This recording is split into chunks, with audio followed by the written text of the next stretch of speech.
All right, it's Saturday, July 17. We're back at it here.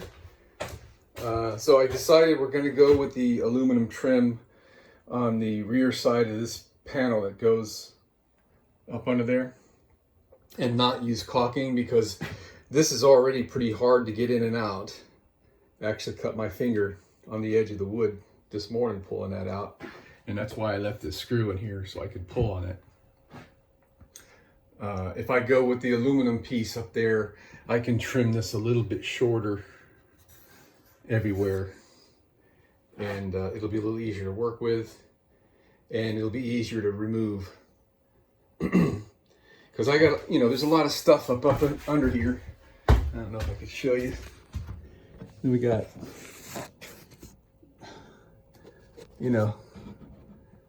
that's wires for the air conditioner.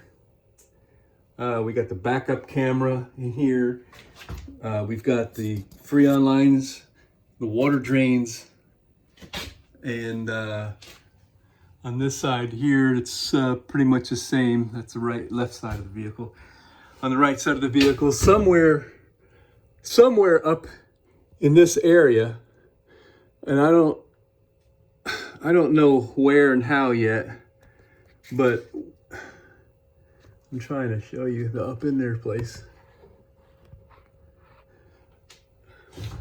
I'm gonna have to have the wires from the solar come through, and I don't know where, so it's very likely that I'm gonna be taking all this stuff down again when it's time for solar. And I actually wish I were doing that right now, just so I can put this to bed. But anyway, for now, what we've got to do is this wire is 12 volts for 12 volt power ports. I included one on this side, but there's not one on the other side. I don't know why at the time. I'll have to double check, but I'm gonna most likely have to tie into one of these. Might be that one. It's an orange and a white wire. There's an orange and white in there. There's an orange and white in there too. So I want to put the 12 volt power ports, and I got these. I got them from Waytech. They're really nice. They're stainless steel. They're for marine. They come with a bezel and a little rubber flipper thing that goes on the top, which are not going to do me any good here except just getting in the way. I've got a 12 volt power plug, two of these on the dashboard up there, and they hold really well. I don't know if you can see in there, but it's got these little like grooves, if you will, where it really holds on to the device that you plug in there, like if it were bouncing around in a boat or something. So I'm perfectly comfortable putting these up in here this way and not worrying about whatever falling out or not staying in well. I don't want to put them this way, like if we have a console across here, because then crap will fall down in it and you can't get it out, and whatever. Then you do want to keep the little rubber flipper cap, and I don't want to deal with it. So I got to identify the places where I want these to go, drill that out. This is just a little bit bigger than 1 1/8". So we're probably going to be drilling with this 1 1/8", and then have to come back and bore it out a little bit. Then we're going to have to, like I say, splice into the wiring and hook all that up, stick it up in there, and just kind of call that done for now. And we can work on this oak trim. I don't know what we'll do next. I don't know. I'm just trying to make progress here because I'm stagnating again and I don't like it. And we got to make these covers all the way up the whole length of the bus, both sides. So it's not like we have a shortage of stuff to do. Oh, my water tanks are coming in next week. There's going to be a 6 foot long by like 12 inches high and I don't know, it was like 8 inches wide tank that I bought. It's going to go underneath here. That's going to be for the shower and the urine. And then I have another tank it's more rectangular, more equal in length and width. It's going to go underneath the kitchen sink. So I'm going to have 2 gray water tanks. So I got a ton of work to do to mount those tanks up in there and do all the drain plumbing. That's coming soon. I've been waiting for those things forever. And the reason for the 2 tanks is the axle hump is here. And there's not an easy way to hook that sink to the tank back here. And there's also not anywhere underneath the bus I can put a tank big enough to satisfy me. So those 2 tanks are they're like 40 gallons each. And I think that'll be cool. So that's what's going on.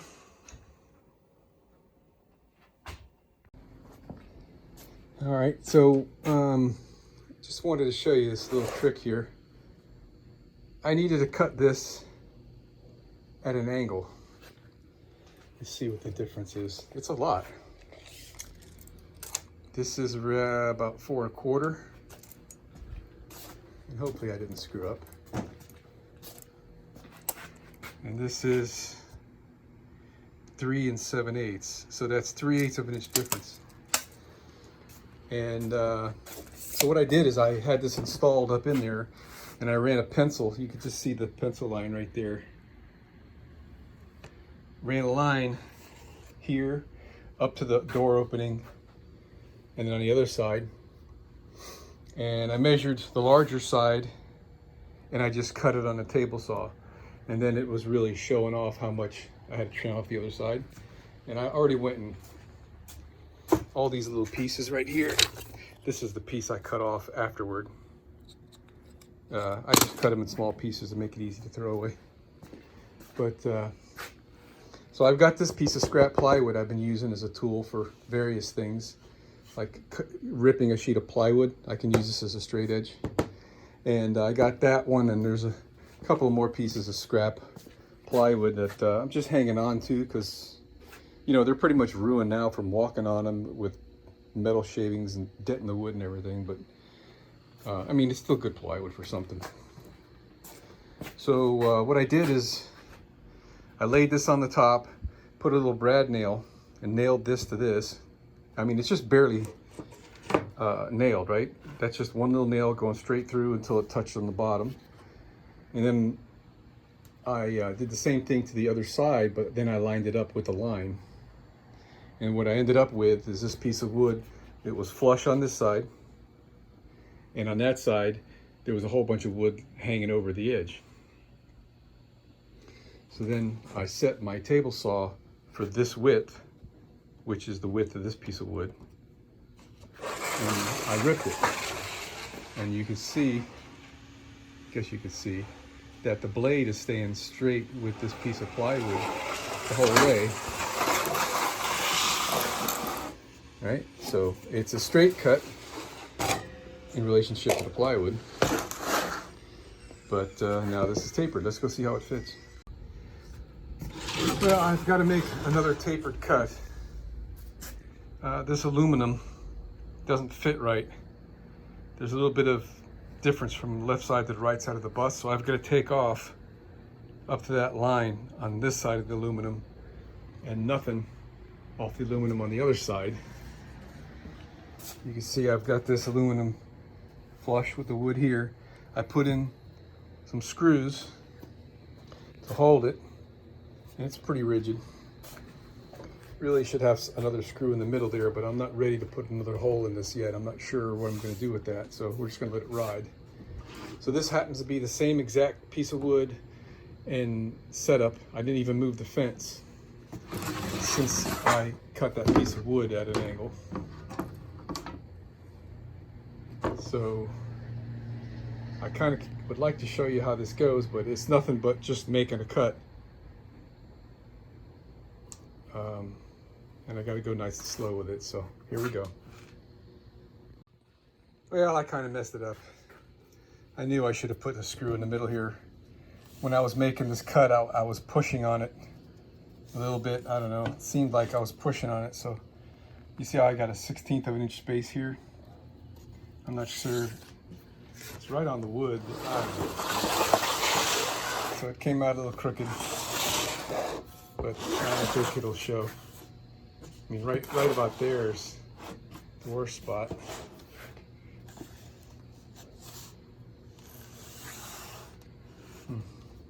Sucks. All right, I'll take that. So this is the edge I trimmed right here, and you can see that we're really close to being flush with this wooden opening here. And over here is where it got a little squirrely, but you can't tell.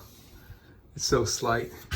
And over here we're full height of the aluminum.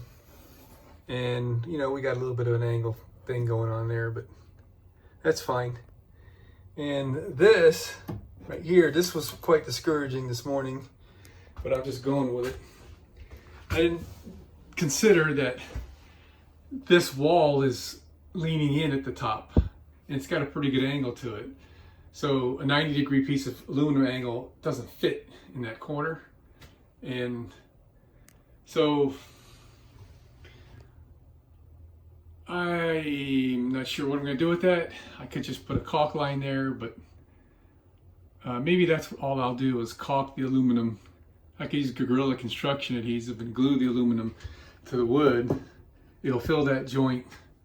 It'll be completely invisible, and the wood will still be removable because I could take the whole piece out. All right, I think that might be a good solution. I'm just figuring this stuff out as we go along here. So the last thing I got to do is fill this void. So I'm going to cut a piece of wood to fit there and put screws like this into it. And that's what I was saying earlier back on the table saw. I wasn't really sure what I was going to do here, but now I'm convinced that that'll look good. If I can find a nice piece of solid pine, that would fill that up nice and it'd be easy to work with. And it'll be 3/4 of an inch thick. Oh, it's not going to be, I think it's going to have to be a little bit less than 3/4. It's always something, man. Well, I'll take that. So what I figured I was able to do is I put the aluminum angle in my vise and kind of crushed it so it flattened it out just a little bit. And now it lays perfect with the aluminum is less than a 90-degree angle now, and it lays in there perfect. And I got my little piece of wood screwed up in there on the bottom. And it just needs to be painted now. It's too bad that the seams over there didn't come out any nicer. I just don't like to see that. I'm probably going to caulk that when this is all said and done. I just can't live with that. But we're looking good. So now the oak trim will be next on these windows. And once we get the oak on these windows, gosh, I just got to do these. It's easier to work in here without the bed platform. I could stand up. So I'm going to work on these and the oak trim on the side next. And yeah, it's coming along pretty good. Hey, I'm having a hard time working, man. I'm getting muscle spasms in my back. I don't know what's going on with that, but I'm having a hard time moving around. It keeps getting me, you know what I mean?